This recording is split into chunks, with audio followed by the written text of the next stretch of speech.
কি এনেছো দেখি? প্লাস্টিকে কি এনেছো? ওরকম ভাবে নাড়িয়ে নাড়িয়ে তেলগুলো গায়ে ছিটকা।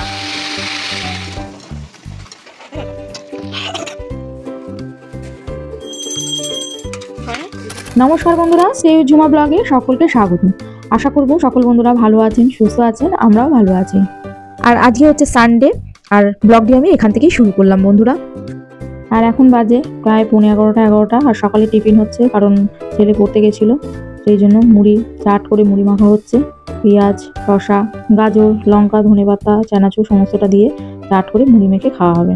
আজকে রবিবার, এটা রবিবারের ব্লগ, আর তার মধ্যে হচ্ছে 26শে জানুয়ারি, তাই আজকে একটু স্পেশাল রান্না হবে দুপুরবেলা। মুড়ি পড়েছে, এই করে মুড়ি পড়েছে। জ্ঞানটা কম দেখি খাওয়ার সময় কত মুড়ি ফেলিস, ঠিক আছে? আমি মুড়ি ফেলি, খাওয়ার সময় আমি দেখবো। আমি মুড়ি ফেলি, আমি বললাম খাওয়ার সময় দেখবো।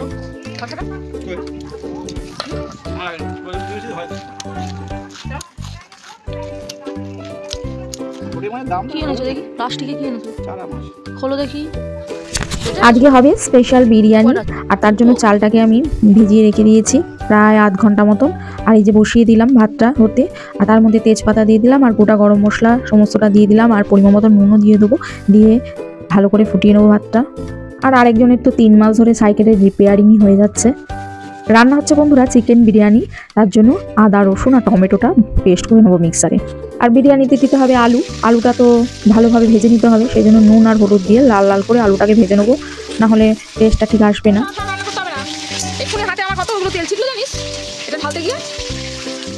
আজকে আমার ছেলের খুব রান্নার ইচ্ছা হয়েছে, সেই জন্য আমাকে হেল্প করতে চলে এসেছে। আমি কি করে জানবো? ভালো করে বই ফইগুলো গুছিয়ে রাখবি। বই ছড়ানো হয়েছে আর বসে বসে ঢং করছে, দেখেছিস লোকে কিভাবে বলতো। মাংসটা আমি বেশ আধ ঘন্টা আগে ভিনিগার আর নুন মাখিয়ে ভালোভাবে রেখে দিয়েছিলাম। আর দেখতেই পাচ্ছেন এখানে পেঁয়াজ প্রায় অনেকটাই পেঁয়াজ নিয়ে নিয়েছি, এর মধ্যে অর্ধেকটা বেরেস্তা হবে আর অর্ধেকটা মাংস কষার সময় দেওয়া হবে, তাই অর্ধেকটা আমি ভেজে নেবো লাল লাল করে। পুরে যদি গেছে দেখবি ক্ষণে, তেলগুলো ছিটকা, ওরকম ভাবে নাড়িয়ে নাড়িয়ে তেলগুলো গায়ে ছিটকা। কত নাড়ানো দরকার কি আছে? পেঁয়াজ লাল লাল করে ভেজে নিয়েছি, বেরেস্তা করে নিয়েছি, আর এদিকে ভাতও হয়ে গেছে। ভালো করে জলটা ঝরিয়ে নিয়ে রেখে দেবো খানিকক্ষণ।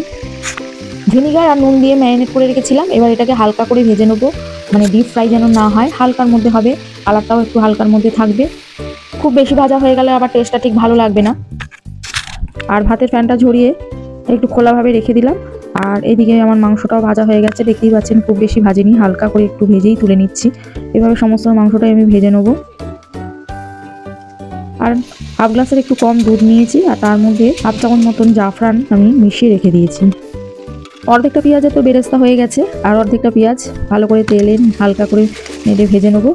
পেঁয়াজটা একটু ভাজা হয়ে গেলে দিয়ে দিলাম আদা, রসুন আর টমেটোর পেস্ট, আর তার মধ্যে দিয়ে দিলাম পরিমাণ মতন নুন, হলুদ, লঙ্কা গুঁড়ো ঝালের জন্য। এই কষানোর সঙ্গেই দিয়ে দিলাম ভেজে রাখা মাংস আর আলুগুলো, কারণ কষাতে কষাতেই তাহলে সেটা আরও সেদ্ধ হয়ে যাবে। আর এই যে বিরিয়ানি মশলা এভারেস্টের অর্ধেকটা আমি এর মধ্যে মাংস কষার সময় দিয়ে দিলাম। আর তার মধ্যে আরও অনেক কিছু আছে, কেওড়া জল প্রায় 2-3 চামচ মতন কেওড়া জল, গোলাপ জল, এই একই পরিমাণ সমস্তটা দিয়ে মাংসটা ভালোভাবে কষিয়ে নেবো। খুব সুন্দর একটা সেন্ট আসবে, কারণ এটা যেহেতু বিরিয়ানির মাংস, তাই সমস্তটা দিয়েই কষাতে হয়। সামান্য চিনিও এতে অ্যাড করে দিলাম। প্রথম পর্ব তো শেষ হয়ে গেল, ভাতও হয়ে গেছে, মাংস হয়ে গেছে।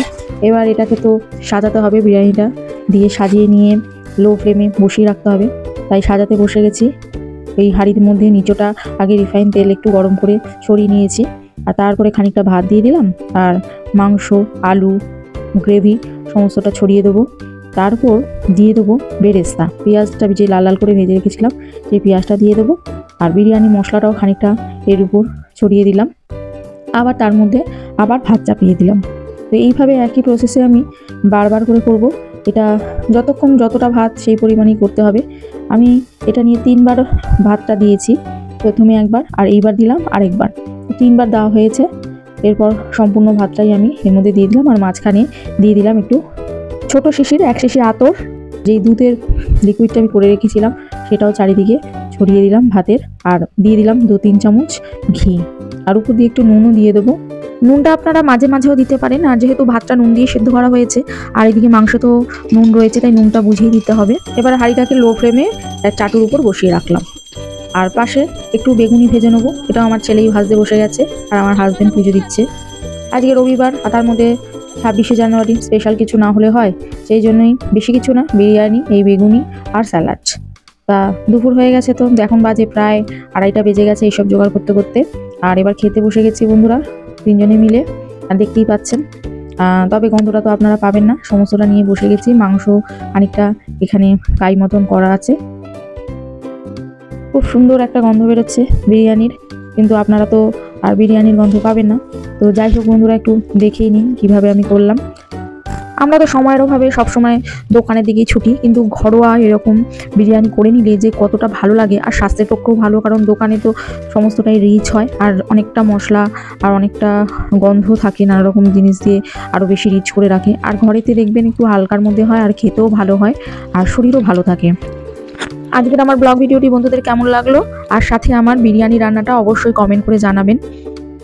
আর আমার ভিডিওটি যদি ভালো লেগে থাকে লাইক আর কমেন্ট করতে ভুলবেন না। আর বন্ধু হয়ে পাশে থাকার জন্য চ্যানেলটি সাবস্ক্রাইব করে রাখার অনুরোধ রইল। পাশে থাকা বেল আইকনটি অবশ্যই প্রেস করে দেবেন, তাহলে আমার পরবর্তী ভিডিওর নোটিফিকেশন আপনাদের কাছে পৌঁছে যাবে। তো আজকে এই পর্যন্ত বন্ধুরা, সকলে ভালো থাকুন, সুস্থ থাকুন। আবার দেখা হবে নেক্সট ভিডিওর সঙ্গে। টাটা।